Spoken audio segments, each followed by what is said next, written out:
Hey friends, welcome back to the channel. It has been a while. Now with Halo Campaign Evolved around the corner, of course Halo Combat Evolved is on the mind. I've been going back and playing some Halo 1, and I'm going to revisit an old video I actually did before. I did not rewatch it, I don't know if this is the same, but we are going to rank every mission in the Halo CE campaign. There's only 10, so in the past I did this as a top 10, but same concept, we're going to rank the missions, and we're going to see how this compares when Halo Campaign Evolved comes out. And let's see if it's the same, let's see if it's different, if the game changes with the new systems. We're going to find out later, but right now let's dive into this. So starting out with the worst level is, of course, the library. I really hope this wouldn't be the case. I actually think Cortana in Halo 3 is a little overhated. And I was thinking maybe the library was going to be that way, but no, this is the worst level in the game. This level is just 4 floors of the same metal hallways over and over. It looks the same. The bottom floor plays the exact same as the top floor, just with a different combination of getting stuck behind doors.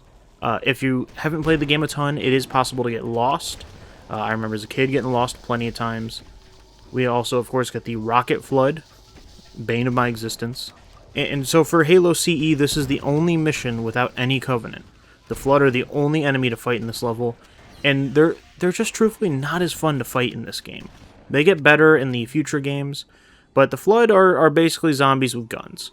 And so they're not as interesting to fight. Without the Covenant, it also just kind of lacks.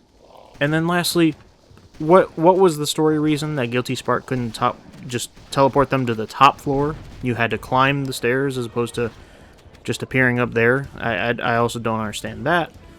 But yeah, the library is the worst level in Halo 1. I was hoping, I could be like, oh, it's actually not that. No, it's bad. Alright, coming in at number 9, or the second worst level, is Keys. Gonna be honest, I don't like the Covenant ship levels that much in this game. Now, more than any of the other retread levels, I think this one feels the most like it's just a retread. It's the same level, but with Flood. I feel like the other levels do a better job of expanding, or changing the layout, or adding new things. Keys really just feels like, hey, we're doing Truth and Reconciliation again. I also have terrible experience with the checkpoints on this level and Truth and Reconciliation. I just don't think... there's so many times I've gotten so far ahead and I die, and it's like, oh yeah, go all the way back. That's not to say this level doesn't have moments. I mean, the Keys Gravemind moment is great. The oozing fluid from the ship, it's cool, it's interesting, but it just feels like Truth and Reconciliation again, just adding the Flood, it's okay, it's shorter, I'll give it that, but Keys is in my opinion the second worst level in this game.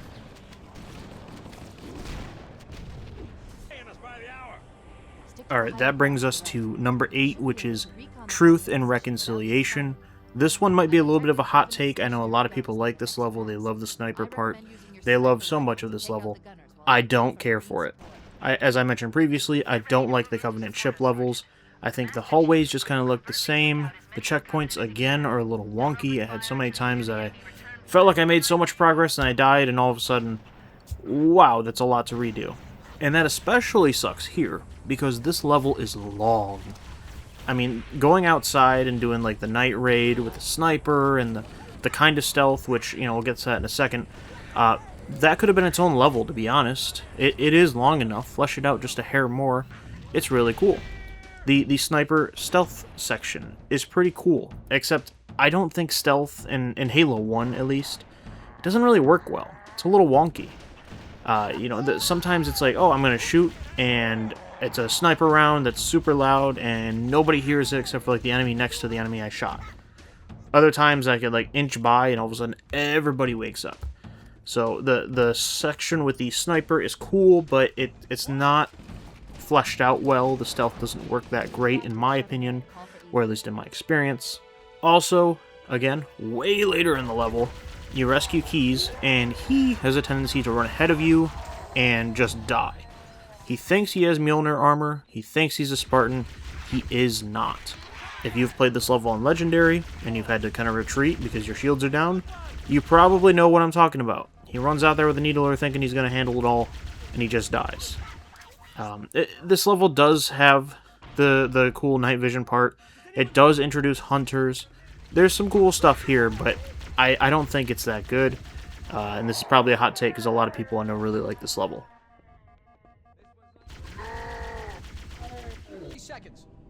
Alright, and number 7 is the Pillar of Autumn. Now, to be honest, I replay this level more than any other in the game. It's short, it's sweet, it's a tutorial level if I'm trying to knock out like some challenges for, hey, play the Halo CE levels to get the Spartan points for the battle passes. I really like Pillar of Autumn. It is a fun level. But if I have to be honest, it's a tutorial level. The atmosphere is, hey, you're on a human ship, and it's all just kind of set dressing. You know, we're setting the tone for the Human Covenant War. Hey, we're losing. Hey, there's an established war going on, and we can't let them know about Earth, and there's AI, and we got all this other futuristic stuff.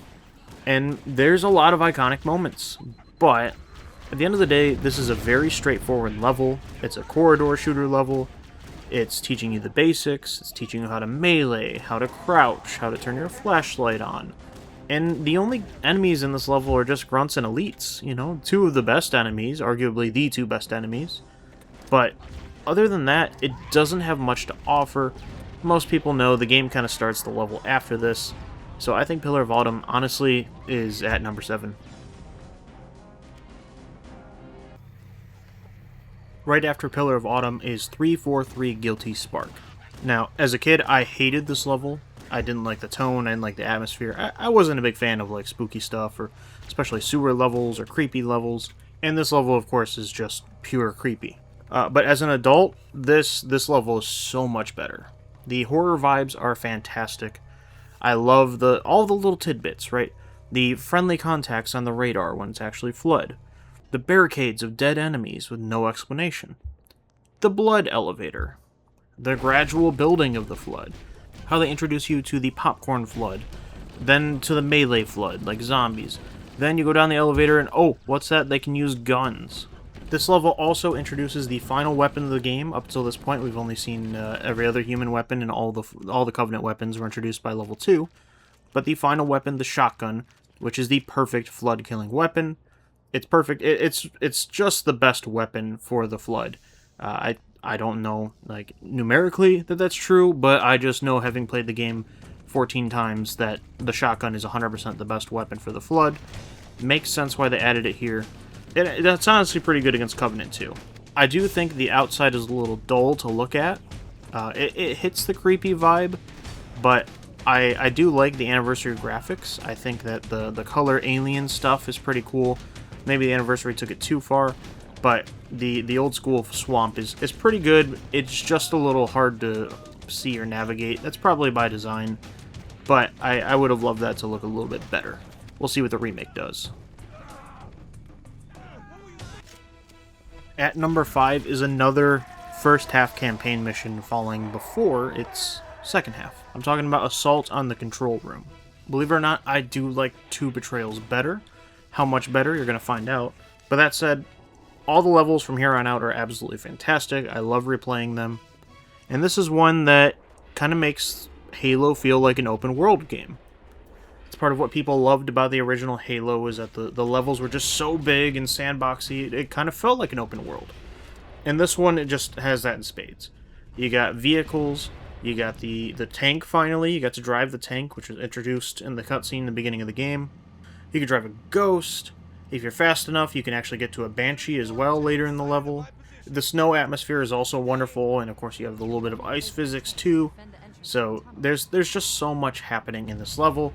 Snipers, rockets, vehicles. It's a ton of fun. A couple things that bring this level down for me though, personally. It is a long level. I don't know what I got against long levels. Sometimes I want to hop in.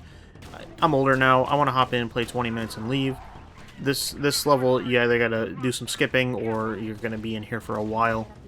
There's also a lot of repeating rooms. All the different corridors kind of look the same. There's like 3 bridges that all kind of feel the same or look the same. And then you also have what is one of the most what is happening cutscenes in the game, probably the worst cutscene in the game, in my opinion, where Cortana is trying to explain what's happening with Halo, and she just can't get the words out. It may have been a little bit better if it was just like, hey, she's freaking out or she's being overloaded with information. But instead it just kind of comes off as, I don't have time to tell you the important stuff.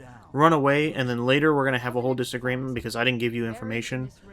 In which case, she's actually mad at him, which is a whole other thing. She's mad at him for running off when she told him to just go. It's probably technically the worst cutscene in this game. But overall, the level itself is great. I really do love it. Just not as much as 2 Betrayals.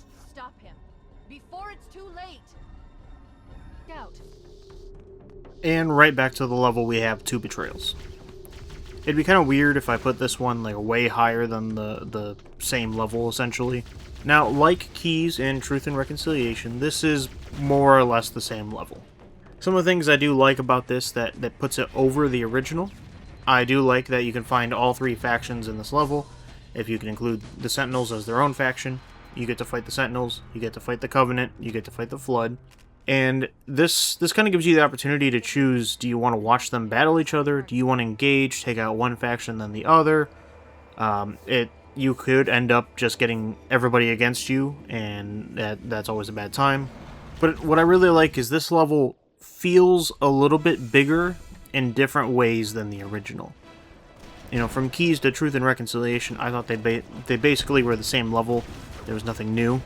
Here, though, we introduced the Banshee, and we actually just elevated level. Like, you know, you could find in the previous time, hey, there is doorways way up in the sky.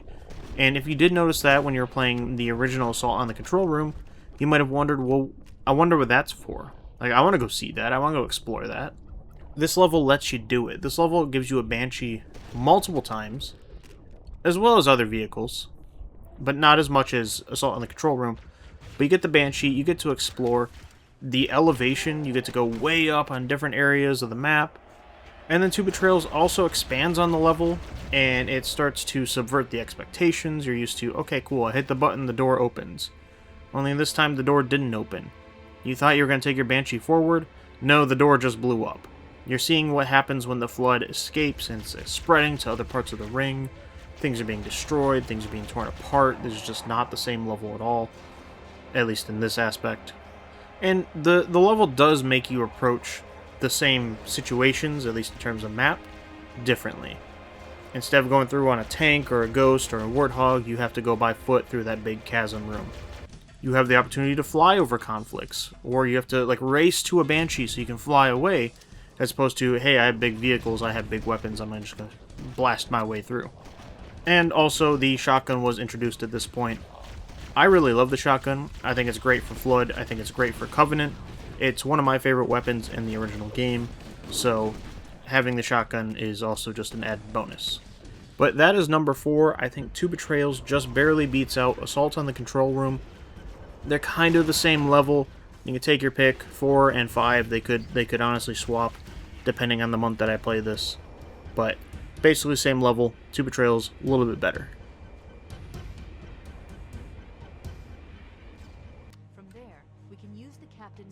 Alright, that brings us to the top 3, and at number 3, I think, is the Maw. Typically, the second half of the game is considered the worst half, but the Maw makes it to the top 3 for me personally. Now, I'm going to be honest, the Warthog run, of course, carries this level quite a bit, but I also do like this more than Pillar of Autumn. I think they did a good job of showing, hey, this place is ruined. It's desolate, it's burned, it's destroyed. You have a variety of enemy types. You're fighting the Sentinels, you're fighting all the Flood, you got the Hunters, you got the Spec Ops units, which are basically in this level and the last. You do have the engine room section. It's okay, it's a little tedious. If you know how to crouch jump, you can really kind of fly through it, but I don't think that really added much. If anything, I know it's been more of a pain sometimes in the past, especially when you fall down. That said, when you go to the Armory and you see the Invisible Flood, I think that is sweet. I would love to see that come back in a different game. In fact, it's not been in another game, so it's going to be really cool when the remake comes out, how they do that. Hopefully they do it justice. But when we're talking about the Maw, we talk about the Warthog run. Now yes, it is completely illogical that a ship's layout would be like that. Does not make sense. I mean, also just considering the fact the engine is like 20 feet away from the cockpit or whatever the navigation deck is. you know, the cockpit is, and then also you're going to do the Warthog run away from both of them. None of it makes sense. Now that said, this Warthog run is also a little overrated. I mean, it's great, don't get me wrong. But the physics for controlling the Warthog are definitely wonky in this game. The ship layout itself is a little wonky. I know with practice, you're bobbing and weaving perfectly, it's great, but it is a little wonky. There's a lot of like stop, go, turn, weird turn. We're going to put this pole in the way, just going to put the pole in the way. Of course, that also, we can't talk about the Warthog run without talking about the most underrated character in all of Halo, which is Echo 419. Of course, I'm in the Northwest Ohio area, so 419 represent. But, yeah, Echo 419, you know, honestly, the pilot in Halo Infinite is just such, to me, a callback to Echo 419. I'm so excited. I mean, I can't tell you, this is underrated character. So her death was definitely, like, one of the saddest parts in the series to me. And nobody talks about it. Yeah, overall, the Maw, great level, made the top 3.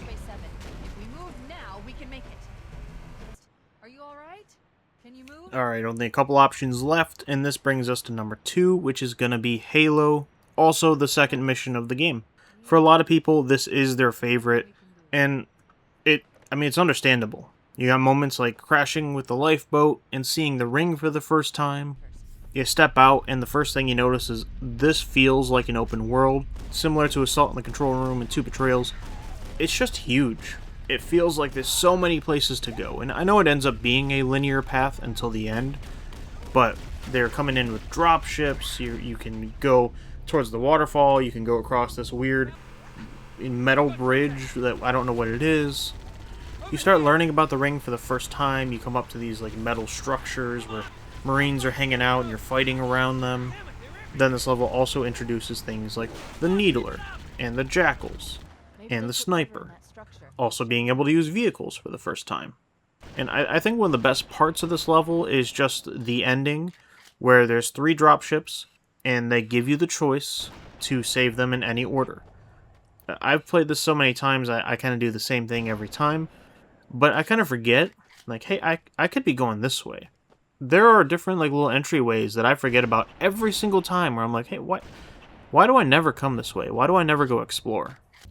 If I haven't given it away, I don't really have anything negative to say about this level. It's perfect. I mean, it's a really great Halo level. It kind of defined the series. Just in my opinion, it's not as good as the next one. The next one, my absolute favorite.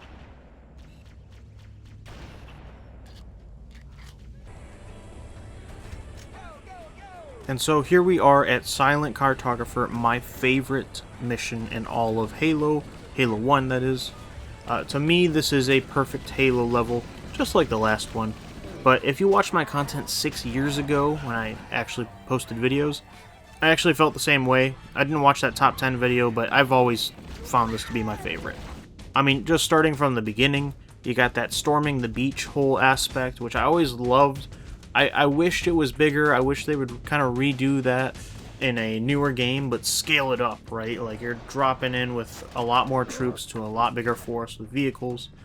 But storming the beach is awesome. And then from the get-go, you storm the beach, here's a Warthog. Go explore the island. It's a mini open world level. This one actually is, because you can choose. Do I go towards the door that they're going to lock, and then I have to go out later and find out the security? Do I go straight to the security room? The dialogue changes depending on what you do first. You can go around the island, you can go to the center of the island and find the hunters and the security unlock. This level introduces you to the rocket launcher, which is a little bit of an overrated weapon anyways, but that's beside the point. The level is just a fun open world Halo level. This level is what made me want Halo Infinite, an open world game. And I think this is also a fan favorite because, of course, this is the level that they used to show off Halo Campaign Evolved. So, Silent Cartographer, my personal favorite. Honestly, I could understand if anybody said Halo as well is their favorite. Either one, they're both great levels. I just prefer Silent Cartographer. And I'm so excited to play the new game.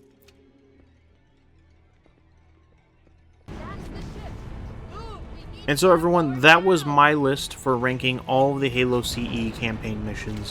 1 to 10, there's only 10 missions. I am looking forward to doing this again when the new game comes out. There's going to be 13 missions, I believe. And the 1 through 10, they're supposed to be more or less the same with a little bit of reworking, except for the library is supposed to get a more heavier overhaul. I don't know what that's going to look like. I'm really excited. I do hope they change some things, but we'll find out. We'll check it out. If you want to see that video in the future, a like or subscribe would honestly be huge, because I haven't made content in a long time. Getting back into it is a little weird, so like or subscribe, and I appreciate you watching this far in the video.